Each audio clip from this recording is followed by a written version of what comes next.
नमस्कार, के न्यूज की खास पेशकश में आपका स्वागत है। मैं हूं मनोज मानस और खास पेशकश में हम बात कर रहे हैं चुनाव की बिसात कौन किसके साथ। बिहार में 4 महीने बाद विधानसभा चुनाव होने जा रहे हैं। चुनाव को लेकर राजनीतिक दल और गठबंधन अपनी राजनीति और रणनीति में जुटे हुए हैं। वहीं असदुद्दीन ओवैसी ने नया सियासी दांव खेलकर बिहार की सियासत में सबको चौंका दिया है। दरअसल AIMIM ने खुद को महागठबंधन में शामिल किए जाने के लिए RJD को प्रस्ताव दिया है। यह हम रिपोर्ट देखिए। 2020 के विधानसभा चुनाव में क्या था गणित। 2020 में एनडीए और महागठबंधन के बीच टक्कर देखने को मिली थी। एनडीए में बीजेपी ने 110 सीटों पर उम्मीदवार उतारे थे, जिसमें 74 सीटों पर जीत मिली थी। जनता दल यूनाइटेड ने 115 सीटों पर चुनाव लड़ा था, 43 सीटों पर जीत मिली थी। हिंदुस्तानी आवाम मोर्चा सेकुलर ने 7 सीटों पर उम्मीदवार उतारे थे और 4 सीटों पर जीत मिली थी। विकासशील इंसान पार्टी VIP ने 13 सीटों पर उम्मीदवार उतारे थे और 4 सीटें जीत मिली थी। महागठबंधन में राष्ट्रीय जनता दल RJD ने 144 सीटों पर चुनाव लड़ा था और 75 सीटों पर जीत दर्ज की थी। कांग्रेस ने 70 सीटों पर चुनाव लड़ा था और 19 सीटों पर जीत हासिल की थी। CPI, मार्क्सवादी लेनिनवादी लिबरेशन ने 19 सीटों पर चुनाव लड़ा और 12 पर जीत दर्ज की। कम्युनिस्ट पार्टी ऑफ इंडिया ने 4 सीटों पर चुनाव लड़ा और 2 सीटों पर जीत हासिल की। Communist party of India CPI ने 6 सीटों पर चुनाव लड़ा और 2 सीटों पर जीत हासिल की। बिहार में चुनाव के बिसात में समीकरणों का खेल। बिहार में जैसे जैसे चुनाव समय नजदीक आ रहा है, सियासी पार्टियां जनता की नब्ज टटोलने में जुट गई। सूबे में घोषणाओं की झड़ी लग रही है। मुख्यमंत्री नीतीश कुमार एक के बाद एक योजनाओं का पिटारा खोल रहे हैं। हाल ही में उन्होंने मुख्यमंत्री मेघावृत्ति योजना, बुनियादी ढांचे के नए प्रोजेक्ट और गांव-गांव तक इंटरनेट व डिजिटलीकरण की घोषणा कर दी। लड़कियों को पढ़ाई में प्रोत्साहन देने के लिए साइकिल योजना और पोशाक योजना को नए स्वरूप में लाया जा रहा है। इसके साथ ही बिहार में युवाओं को रोजगार से जोड़ने के लिए कौशल विकास केंद्रों के विस्तार की भी नींव डाली गई है। वहीं आपको बता दें कि महागठबंधन के नेता भी कमर कस चुके हैं। हालांकि केजरीवाल के अकेले चुनाव लड़ने के ऐलान से महागठबंधन में दरार नजर आ रही है। फिर भी तेजस्वी यादव की बात करें तो वो मैदान में खासे तेवर दिखा रहे हैं। बता दें, दिव्यांगों के एक कार्यक्रम में उन्होंने दिव्यांगों को 3000 मासिक पेंशन, हर परिवार को 200 यूनिट मुफ्त बिजली और सिर्फ 500 में गैस कनेक्शन देने की घोषणा कर दी। तेजस्वी ने मंच से साफ कर दिया कि बिहार को अब सच्ची सहानुभूति और सस्ती सुविधाएं चाहिए। लेकिन यहाँ सवाल इस बात का है कि क्या बिहार की चुनावी राजनीति अब घोषणाओं की प्रतियोगिता बनकर रह गई है? क्या असली मुद्दे रोजगार, शिक्षा, स्वास्थ्य इन रेवड़ियों के नीचे कहीं दब तो नहीं गए? और क्या मतदाता इस बार वादों में वजन देखेगा या फिर नारों में जुनून? वहीं बिहार विधानसभा चुनाव की तेज होती सरगर्मियों के बीच आम आदमी पार्टी के सभी सीटों पर चुनाव लड़ने के ऐलान ने सियासी समीकरणों को उलझा दिया है। आप जो इंडिया गठबंधन का हिस्सा थी, अब बिहार में अकेले दम पर उतर रही है। इस कदम से राष्ट्रीय जनतांत्रिक गठबंधन एनडीए और इंडिया गठबंधन पर क्या असर पड़ेगा, सियासी गलियारों में इस पर मंथन चल रहा है। बहुत अच्छे ढंग से जो भी विभाग ने किया है और जो कुछ भी हम लोगों ने पुलिस में पहले ही से काम किया, आपको मालूम है कि सबसे पहले हम लोगों ने ये तय किया था 2013 में कि पुलिस में महिलाओं को 35% का आरक्षण दिया जाए। देखिए, आपको दिल से एक बात बताऊंगा, मैं आपको ये मेरी निःशक्त नहीं बल्कि बेहद सशक्त मानता हूं। मैं आपकी जिजीविषा और जीवटा का कायल हूं। आपको पंख देना चाहते हैं, ऊंची उड़ान देना चाहते हैं। मेरा लक्ष्य है, पंख का मतलब सरकार आपको अपना समझे। आज सरकार आपको अपना नहीं समझती है, इसलिए 20 साल तक आपके लिए कोई काम नहीं किया। हम आपको पंख देंगे, मतलब सरकार आपको अपना समझने का काम करेगी। बिहार में आपके चुनाव लड़ने से किसे फायदे किसे नुकसान? आप बिगाड़ेगी समीकरण इंडिया ब्लॉक को नुकसान। आपकी हिस्सेदारी से आरजेडी कांग्रेस के पारंपरिक वोट बेस में सेंध लग सकती है।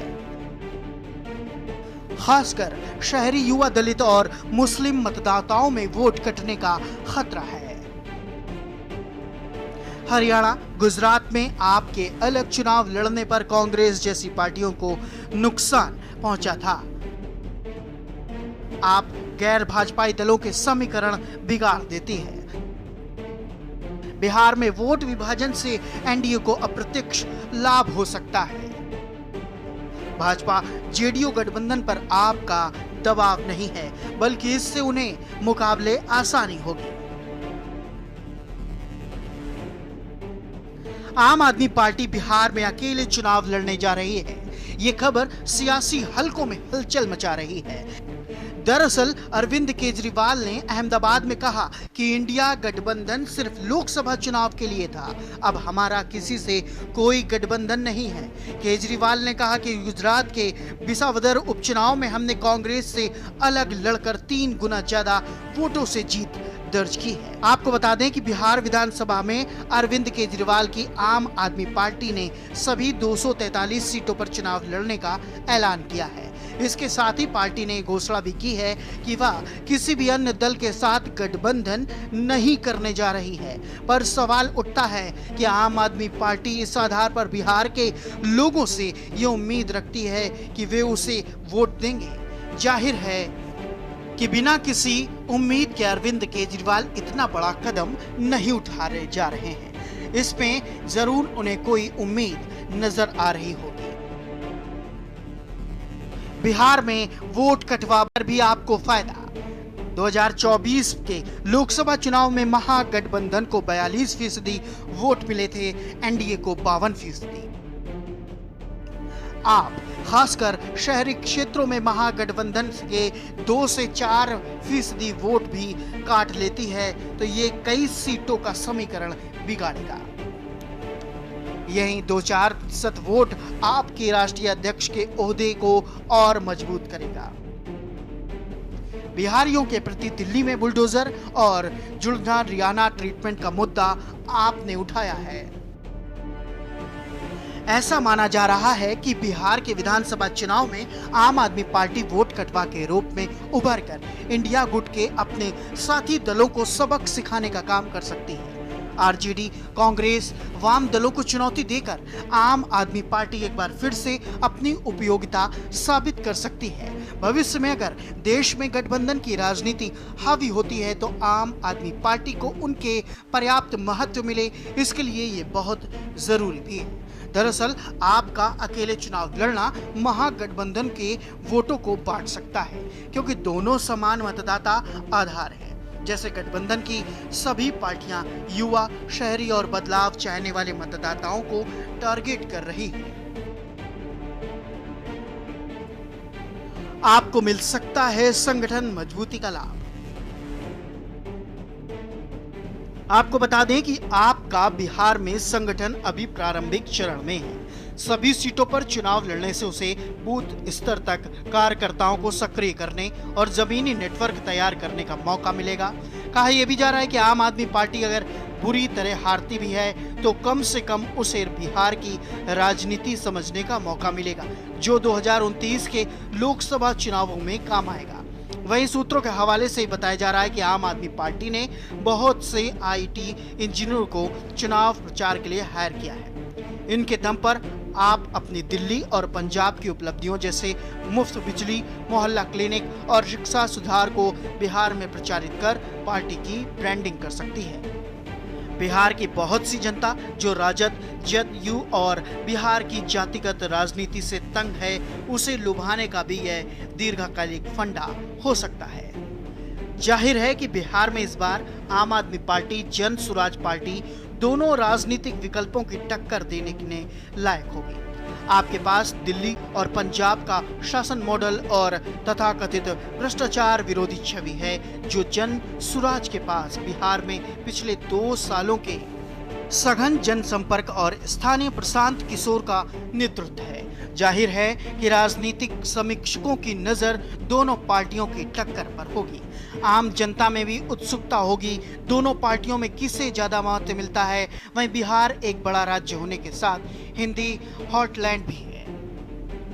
अरविंद केजरीवाल अगर इस राज्य में अच्छा वोट शेयर हासिल करते हैं तो आपको राष्ट्रीय स्तर पर स्थापित करने में उन्हें मदद मिलेगी। हालांकि आपको 4 राज्यों में राष्ट्रीय पार्टी का दर्जा है। अगर बिहार में भी राष्ट्रीय पार्टी का दर्जा मिल जाता है तो पार्टी के लिए सोने में सुहागा है। बता दें कि राष्ट्रीय पार्टी के दर्जे को बनाए रखने के लिए 4 राज्यों में 6% वोट शेयर की शर्त होती है। क्या एनडीए में सुलझ गया मुख्यमंत्री का मसला?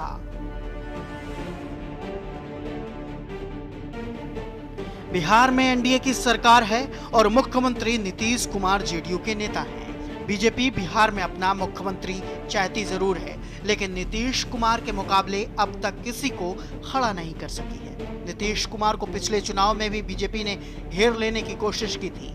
चिराग पासवान के एनडीए छोड़कर मैदान में कूद पड़ने के कारण जेडीयू कमजोर तो हो गई, लेकिन बीजेपी अपना मुख्यमंत्री नहीं बना सकी। तभी से 2 डिप्टी सीएम ने काम चला रही है। बता दें कि जब 2022 में नीतीश कुमार एनडीए छोड़कर महागठबंधन के नेता बन गए थे, केंद्रीय मंत्री अमित शाह ने एक रैली कर ऐलान किया था कि 2025 में मुख्यमंत्री बीजेपी का ही होगा। लेकिन 2024 के आम चुनाव से पहले नीतीश कुमार एनडीए में लौट आए और सारे समीकरण बदल गए। बहुत कुछ तो लोकसभा चुनाव के नतीजों ने बदल दिए। फिर भी अमित शाह के नीतीश कुमार के मुख्यमंत्री बनने पर पेच फंसने रखा है। ये फैसला बीजेपी के संसदीय बोर्ड करता है। लेकिन हाल ही में बिहार दौरे पर गए रक्षा मंत्री राजनाथ सिंह ने बोल दिया है कि एनडीए नीतीश कुमार के नेतृत्व में ही चुनाव लड़ेगी। एआईएमआईएम की महागठबंधन में शामिल होने की पेशकश। आपको बता दें कि फिलहाल बिहार की असदुद्दीन ओवैसी की पार्टी ऑल इंडिया मजलिस इत्तेहादुल मुस्लिम यानी कि एआईएमआईएम ने महागठबंधन में शामिल होने की इच्छा जताई है। इसके लिए पार्टी के बिहार प्रदेश अध्यक्ष और विधायक अख्तरुल इमान ने राष्ट्रीय जनता दल आरजेडी सुप्रीमो लालू प्रसाद यादव को पत्र लिखा है। पत्र में एआईएमआईएम ने स्पष्ट किया है कि सेकुलर वोटों का बिखराव रोकने के लिए उनका गठबंधन में शामिल होना जरूरी है। अख्तरुल इमान ने कहा है कि वो वोटों के बंटवारे से सांप्रदायिक ताकतों को फायदा होता है, जिसे 2025 के चुनाव में रोकना है। बता दें कि एआईएमआईएम ने 2020 के विधानसभा चुनाव और 2024 के लोकसभा चुनाव में भी महागठबंधन का हिस्सा बनने की कोशिश की थी, लेकिन बात कहीं नहीं बनी थी। अब एक बार फिर पार्टी ने गठबंधन के साथ मिलकर चुनाव लड़ने की मंशा जाहिर की है। ये लोग नैरेटिव क्रिएट कर रहे हैं, हमारे यहाँ विधिवत तौर पर नहीं आया है। उनके लोगों से, जिन लोगों से कहा था, इन्होंने अपने बड़े नेता को इसकी खबर दी कि नहीं दी है, तो हम लोगों ने हुज्जत तमाम कर दी है। सारे पार्टियों को, जो महागठबंधन के घटक दल की जितनी भी पार्टियां हैं, सब लोगों को हमने लेटर लिख दिया है भाजपा।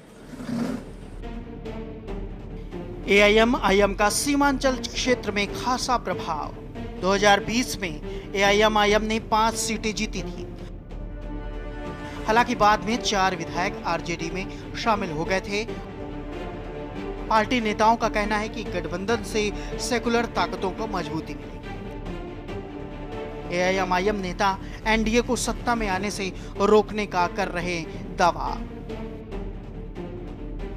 बता दें, एआईएमआईएम के बारे में आरजेडी की ओर से अभी कोई आधिकारिक प्रतिक्रिया नहीं आई है। लेकिन सूत्रों के मुताबिक लालू और तेजस्वी यादव इस प्रस्ताव पर सतर्कता से विचार कर रहे हैं। वहीं महागठबंधन की ओर से प्रस्ताव पर विचार नहीं करने का सार्थक पहल नहीं होने पर कहा जा रहा है कि तीसरा गठबंधन बनाया जाएगा जो सेकुलर ताकतों के खिलाफ चुनाव में मजबूती से खड़ा होगा।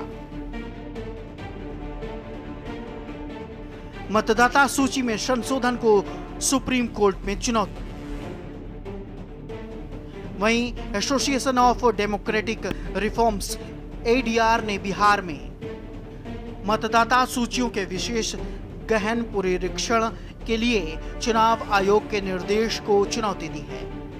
एडीआर ने सुप्रीम कोर्ट का दरवाजा खटखटाते हुए इस आदेश को रद्द करने की मांग की है। दरअसल 24 जून को चुनाव आयोग ने बिहार में एसआईआर करने के निर्देश जारी किए थे। इसका मकसद अपात्र नामों को हटाना और ये सुनिश्चित करना था कि मतदाता सूची में केवल पात्र नागरिक ही शामिल है। स्पेशल डेस्क के न्यूज़ इंडिया। तो फिलहाल हमारी खास पेशकश में आज के लिए मेरे साथ इतना ही। मुझे दीजिए इजाजत और आप देखते रहिए के न्यूज़ इंडिया।